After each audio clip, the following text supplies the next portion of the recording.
భారత్ మాతాకి జై. మన్ కీ బాత్ మన ప్రియతమ ప్రధాని నరేంద్ర మోదీ గారు ప్రతి నెల చివరి ఆదివారం ఉదయం 11 గంటలకు దేశ ప్రజలను ఉద్దేశించి మాట్లాడతారు. ఆ కార్యక్రమంలో దేశ నలుమూలలో జరిగే అభివృద్ధి పనుల గురించి, ఒకరికొకరు చేసే సహాయం గురించి,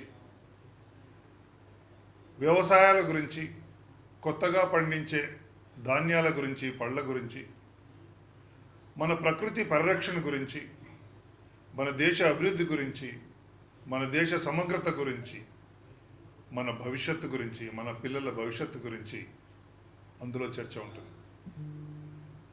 అంతేకాకుండా మొన్న పెహల్గాంలో జరిగిన అనర్థం గురించి, అలాంటి దుశ్చర్యలు ముందు జరగకుండా ఉండడానికి తీసుకోవాల్సిన జాగ్రత్తల గురించి, వాళ్ళ యొక్క బలిదానం ఊరికే పోదని నరేంద్ర మోదీ గారు దేశ ప్రజలను ఉద్దేశించి ఒక వాగ్దానం చేశారు. తప్పకుండా వాళ్ళకి న్యాయం జరుగుతుంది, వాళ్ళు ఊహించని రీతిలో జరుగుతుంది, వీళ్ళ ప్రాణత్యాగాలు ఊరికే పోవు, తప్పకుండా ఇది సమాజం దేశం గుర్తుంచుకునేటట్టుగా మనం దాన్ని జవాబు చెప్తాం అనే విషయాన్ని వెల్లడించారు.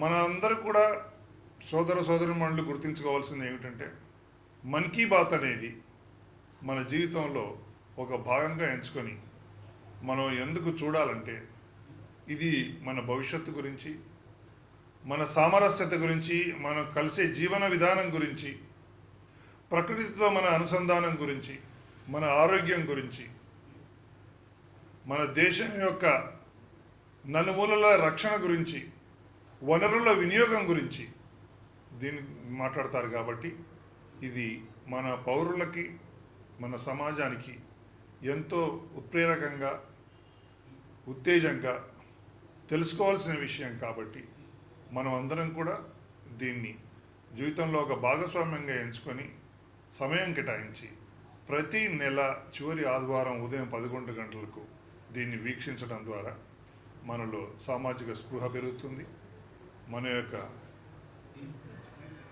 సుపరిపాలన గురించి, దేశంలో జరిగే సుపరిపాలన గురించి, మన యొక్క సహజీవనం గురించి, మనం ఏ స్పృహతో, ఏ చైతన్యంతో జీవించాలి, జీవనాన్ని గడపాలనే విషయాన్ని అందులో వెల్లడిస్తారు. కాబట్టి ఏ ఒక్క ప్రాంతానికి, ఏ ఒక్క వర్గానికి, ఏ ఒక్క గ్రూపులకు సంబంధం లేకుండా యావత్ భారతదేశం గురించి, ప్రపంచ పౌరసత్వం గురించి మాట్లాడే విషయం ఇది మన్ కీ బాత్. కాబట్టి అందరూ దీన్ని తప్పకుండా వీక్షించాలని మన సోదరులందరికీ కూడా మరొకసారి నేను మనవి చేస్తున్నాను.